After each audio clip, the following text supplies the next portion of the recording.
A very good evening to you this Boxing Day, as some of you will know it. Hello, I'm Gareth Edwards, live from Johannesburg. This is eNews at 8. Our top stories. Winds are continuing to wreak havoc for firefighters battling a blaze around Hermanus in the Western Cape. Well, as the festive season road death toll continues to rise, concerns are being raised that a number of pedestrians are being killed on and around our country's roads.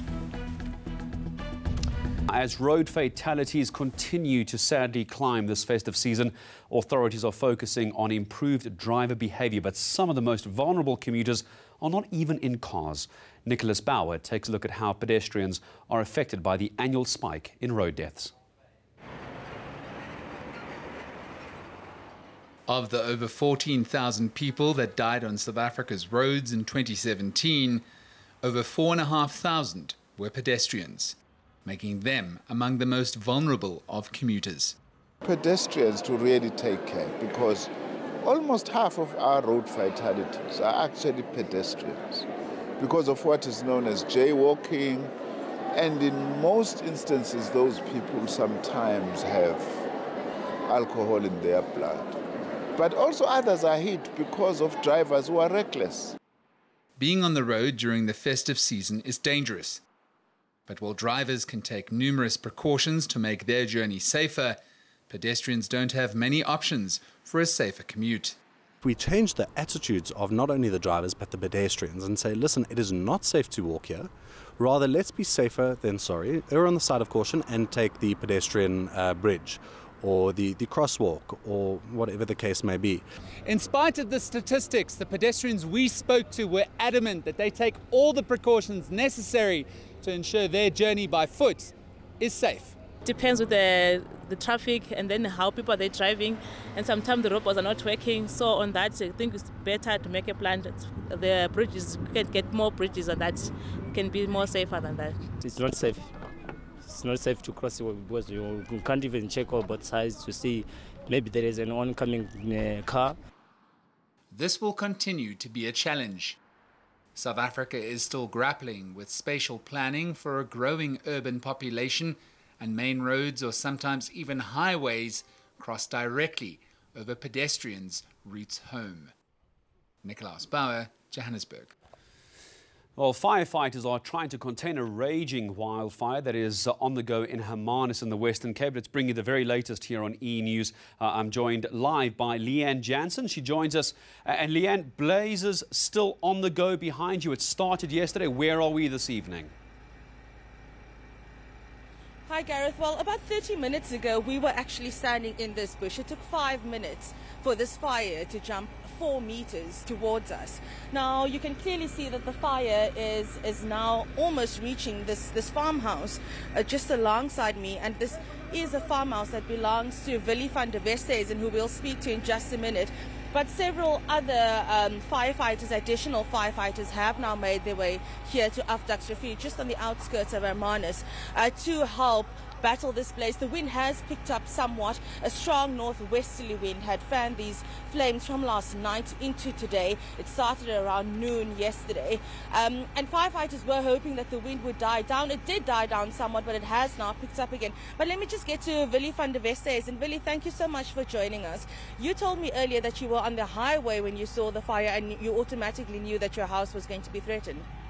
Yeah, well, you know, all the farmers around here we're on alert for fires, and when we saw the fire started on that side, that's when we investigate this side. And we were waiting and waiting for him, and we saw it going to the other farms and move over until eventually it came down to this little slope here, and it was burning the whole day. And we were waiting, and of course, when the fire people arrived, I was so glad and so happy, because we will be able to save this little place, you know. Now, this is your property, these are your belongings. What goes through your mind when you get that realization that your house is now under threat? Oh, I'll tell you, I was thinking the whole time, yes, you know, it's only a miracle that can save this place. And I mean, there's machines here worth over 500,000 rand. And to look at it and just to see it going up in flames, you can imagine what's going through your mind. So eventually one of the fire people arrived here, and I said, you must be a godsend. And of course then one of the guys spoke to the others, and all of a sudden there was 3 trucks around here. And I was so relieved. I can't believe it. So I'm so thankful. It's unbelievable. Thank you so much. Well, there you heard Willie van der West isn't relieved that firefighters are now on the scene and that his home is, for now, somewhat. And at that very moment, it seems we've lost Leanne Jansen. As you can imagine, the situation very tense down in Hermanus in the Western Cape. If you want live updates on social media, you can go and follow Leanne. Her hashtag on Twitter, or her handle, is at @LA_Jansen. We'll get no doubt some more updates from her in the following days from Hermanus. Now, Police Minister Becky Cele is satisfied with security measures around Durban beaches this festive season. He was speaking during a walkabout on the beaches as part of the festive season operations. I asked quite several questions. If people they feel safe, they feel safe. We also ask what are their proposals, what are their suggestions to us. They have given us the tips. Some of the tips we'll keep for the next festive season. But for now, we're quite satisfied as the South African police that were here. We're with the Provincial Commissioner, Babu Mkwanazi, and the other officers to make sure that people are safe and feel safe indeed. Not a single one I've had to say has been attacked, has anything happened. I think and I believe that up to this point things are fine. Well, the ANC in the Western Cape will hold another provincial list conference on Thursday. This meeting will elect candidates to represent the party in Parliament and the legislature after next year's elections. Well, last week, the national ANC leadership nullified the provincial list conference. It found 2 eligible candidates had actually been omitted from the ballot paper. Delays in the Western Cape and Northwest have led to the postponement of the national list conference. My colleague Maloko Maloto has this report. ANC delegates in the Western Cape will meet in Paarl on Thursday. This will be its second attempt to elect candidates for next year's general elections. Chairperson of the Provincial List Committee, Tandima Kasa, says 2 names previously omitted are now on the revised ballot paper. It's still unclear when another problem child of the ANC, the Northwest, will hold a rerun of its list conference. The initial meeting in Potchefstroom was abandoned after 1 person was stabbed during a violent confrontation. The province remains highly divided. The NEC disbanded the Provincial Executive Committee, and this is being disputed by one of the factions. We are questioning the process which the NEC embarked upon to arrive at a decision. Now, if you are building unity and organizational renewal, which is our responsibility, all of us, you can't be cutting corners. You should be making sure that everybody is taken on board. You take your time. The PC, for instance, is left with 4 or 5 months to go to the conference. Why rush to dissolve the structure? By late Wednesday, ANC officials in the Northwest were busy putting logistics in place. Opposing factions in provinces often use list conferences to demonstrate their power, and for some of those who want to see themselves in parliament and legislatures, it's a matter of life and death. Moloko Moloto, Johannesburg. Well, you might remember this story from last night. The city of Ekurhuleni says it'll take a few months to fix the partial dam wall collapse in Benoni. A slab cave has caved in, causing the structure to break. Water is being diverted around the damaged areas using sandbags. Let's bring you the latest now. Sekhohako Mohagi has the details. A disaster has been averted. This is according to the city of Ekurhuleni after a partial wall dam collapse in the Benoni CBD. It was going to cause the unthinkable. It was going to cause a lot of damage. But we are happy that we were able to nip it in the bud before it became a crisis. We are having a problem, but we're definitely not having a disaster or a crisis. And as you can see, we have channeled all our efforts. We have been camping here from as far back as the time it was reported. And we have been lucky that heavy rains has not been the order of the day. So for as long as it takes until we get it sorted, we are not going to rest. Investigations are underway to determine the cause of the collapse and to ensure it doesn't happen again. A community activist alerted the city of Ekurhuleni to water gushing next to the N12 highway. I'd just like to say thank you to everybody. And I mean, City of Ekurhuleni has stepped up. I cannot believe it. Since Sunday, the amount of people, we had 100 people here on Sunday, and we have just built up and we've got teams 24 hours a day. I cannot be thankful to the City of Ekurhuleni for what they've done for us. We are very, very grateful, and I mean it. The water level is being reduced in order for repairs to get underway, which could take about 3 months. The city of Ekurhuleni says they are working hard to ensure there's no serious flooding. Benoni. And coming up in a moment here on eNews, violence and Ebola has caused the DRC to postpone Sunday's watershed presidential election in 3 cities. Details when we come back.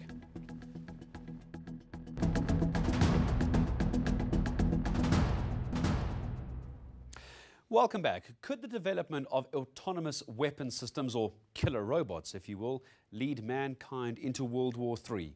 Well, Human Rights Watch believes this is a possibility and has launched the campaign to stop killer robots, as they call it. It's trying to convince SA lawmakers to ban the technology. The US, China and Russia are already in an arms race to develop technology that could replace soldiers on the ground. Govan Whittles has the story. This is the future of warfare, and it's only 5 years away. But activists are asking if it's ethical to allow a machine to decide whether to kill a human being. It is unacceptable when it comes to these important and fundamental human issues for machines or algorithms to be making these kind of decisions. And one of the fundamental issues, if you're talking about ethics and autonomous weapon systems, is also to look them in context. In which areas or in which regions will this system be deployed, against whom? They fear the technology may embolden countries or dictators to declare war. It will be very easy for states to go to war. It may even spark an arms race in the robotic field. If you are having a government which is in ownership of autonomous weapon systems, there's no body bags. It's easy for the government, even for a dictator, to be able to use these particular weapons to advance their own cause. Chengeta has already met with the Department of International Relations. His next step is to convince Parliament to ban the development and deployment of killer robots. Govan Whittles, Johannesburg. Well, let's go from Johannesburg to international news now. And the DRC has postponed Sunday's watershed presidential election in 3 cities. The country's electoral commission is blaming violence as well as an Ebola outbreak for this delay. The affected cities are Beni, Butembo and Yumbi. Voters from these cities will only be able to cast their ballots in March of next year. Final results are then expected to be released on the 15th of January, even before those results come out. The DRC's new president is expected to be sworn in on the 18th. Well, some very bad news for conservationists this evening. Japan is going to resume commercial whaling next year, this after a 30-year break. The country announced its withdrawal from the International Whaling Commission on Wednesday.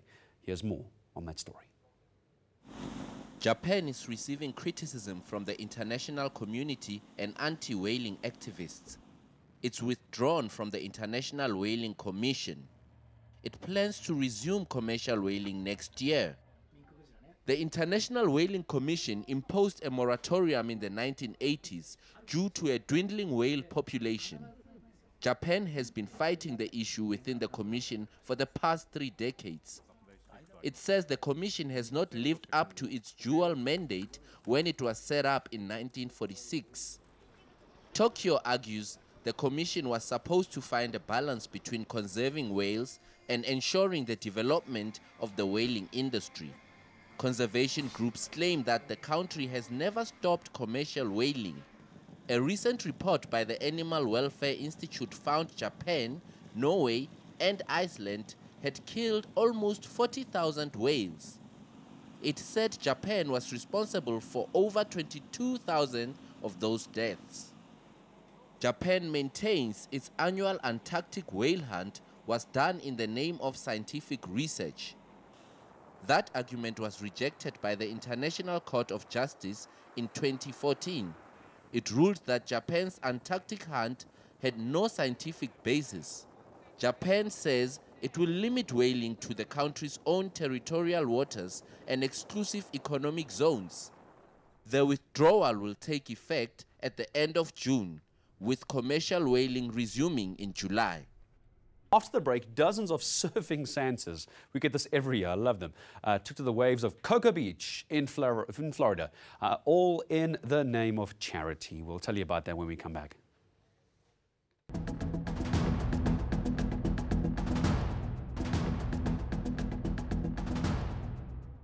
Hello everyone. Many heat-weary South Africans spent another day trying to escape the extreme temperatures of the current heatwave, and unfortunately it continues into tomorrow. But for the Western Cape, another front makes landfall, bringing some more overnight and morning rain to the province. That rain spreads to the south coast later on. There will also be a few drops of rain in the Eastern Cape to start the day off. In the afternoon, thunderstorms will return to the Eastern Cape, KwaZulu-Natal, as well as parts of the Highveld. And for those areas, there will be a better chance of thunderstorm activity than what we've seen for the last few days. Much of the Northern Cape will be dry, but for Springbok, there could be morning drizzle thanks to the front moving over the area. And there will also be some rain for parts of the Western Cape earlier on in the day, while along the southern coastline, the rain will be on and off into the afternoon as well. The Eastern Cape sees a drop in temperature, showers likely for Port Elizabeth and thunderstorms for the interior of the province. And while there is a 60% chance of thunder showers for KwaZulu-Natal, that won't stop temperatures from climbing extremely high across the northern parts of the province. Extreme temperatures expected for Mpumalanga, in particular for the Lowveld, Skukuza likely to reach a high of 44 degrees. And it won't be much cooler for Phalaborwa and Musina, with temperatures climbing well above 40 as well. Let's take a look at the northwest, where temperatures will be marginally cooler for tomorrow. There's also, fingers crossed, a possibility of a few thunder showers in the area. And while it will be a dry afternoon for the Free State, where it stays very hot, later on towards evening, there could be a few thunder showers. And finally, for Gauteng, the heatwave continues in the province with temperatures in the mid-30s for the afternoon, but then there could also be a few thunder showers over the area. Finally, the heatwave will be breaking on Friday as thunder showers spread into the central parts of the country, Gauteng staying below 30 degrees Celsius. And then on Saturday, temperatures drop even further for that region as thunder showers spread into parts of the northern and eastern Cape. That's all from the Weather Centre. Stay cool and hydrated. Well, stay cool might be the way to go as far as Louis Fernandez is concerned. Thank you, Louis. Well, Santa Claus broke away from deliveries to catch some waves along Florida's Gold Coast over in the US. It's become a bit of a tradition since 2009. Dozens of surfers dressed as Santa, riding a shark, it looks like, rode the waves in Florida. But it's all in the name of charity. According to organizers, the annual event raised close to 600,000 Rand. This money is going to go towards the Florida Surf Museum and what they call Grind for Life, a charity that helps cancer patients as well as their families. What a way to do it as well. Winds continue to wreak havoc as we look at our top stories for firefighters battling blazes around Hermanus in the Western Cape. And as the festive season road death continues to rise, concerns are being raised at a number of pedestrians being killed on and around our country's roads. So I'm going to say goodnight for this evening. My thanks to the team behind the scenes. We'll see you tomorrow night. Bye-bye.